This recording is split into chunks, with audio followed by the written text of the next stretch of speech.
บายดีมื้อนี้ข้าพเจ้าจะมาเหตุการณ์ทดลองเกี่ยวกับบางสีน้ำเนาะซึ่งอุปกรณ์ของข้าพเจ้าก็มีกระตุกที่ใส่น้ำกายเครื่องเนาะดังที่เห็นแล้วก็ซึ่งฝาของมันจะมีการเจาะหูเนาะเพื่อเอานำเอาท่อมาเสียบเข้าซึ่งว่าท่อของข้าพเจ้าจะใช้2ท่อคือท่อสั้นและท่อยาวซึ่งว่าท่อสั้นคือท่อของเราจะใช้เป็นท่องอเนาะท่องอดังที่เห็นเมื่อเขาเสียบเข้าแล้วเขาจะเอาเทียนหรือว่าเอาดินน้ำมันก็ได้มาอัดหูเพื่อให้มันมีช่องว่างเวลาเขาเป่าลมว่าให้ลมมันออกเนาะซึ่งว่าท่อตัวน้อยนี้จะเป็นการเป่าอากาศหรือว่าเป่าลมเข้าไปในกระตุกซึ่งโบถึงน้ำเนาะแล้วตัวท่อยาวนะตัวท่อยาวนี้จะถึงน้ำเนาะแต่มันจะเป็นอะไรนะทำร่วมกันทดลองเลยข้าพเจ้าจะเป่าลมแล้วเป่าอากาศเข้าในท่อน้อยเนาะมาเบิ่งว่ามันจะเกิดอะไรขึ้นเห็นบอกว่ามันเกิดมีน้ำออกน้ำพนังไหลออกจากปากท่อยาวที่ตรงถึงน้ำนี่เนาะอันนี้การย้อนว่าเมื่อเขาเป่าลมหรือว่าเป่าอากาศเข้าไปในกระตุกนะถ้ามันมีแรงดันแปลว่าแรงดันอากาศที่เข้าไปในกระตุกไหลนะมันจะพยายามดันน้ำที่อยู่ในกระตุกนะออกมา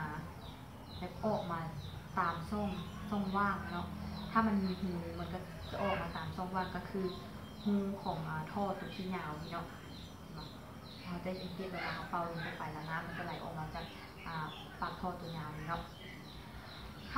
ถ้ากรณีที่เขาเป่าอากาศหรือเป่าลมเข้าไป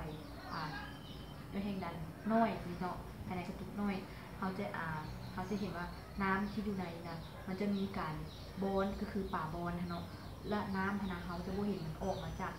ปากท่อยาวมันอาจจะขึ้นมาฮอดนี้แล้วก็บางเทื่อก็ฮอดนี้ฮอดครึ่งนึงนี่เนาะมันก็เข้าไปอยู่ในท่อนะแต่มันบอกมันจะบ่ออกมาจากปากท่อเลยดังที่เขาเป่ากีเนาะมันบ่ออกมาแบบนั้นซึ่งว่าปรากฏการณ์นี้คล้ายคือกับบางลมที่เขาบางลมที่เขาจะสูบรถเนาะที่อยู่ตามฮานนะบางใหญ่นะที่ตามฮานแปลงรถนะถ้าบางลมตรงนั้นนะมันมีอากาศหรือว่าแห่งดันอากาศหลายเนาะหลายกว่าดุมรถนี่นะแสดงว่าอากาศตัวนี้นะมัน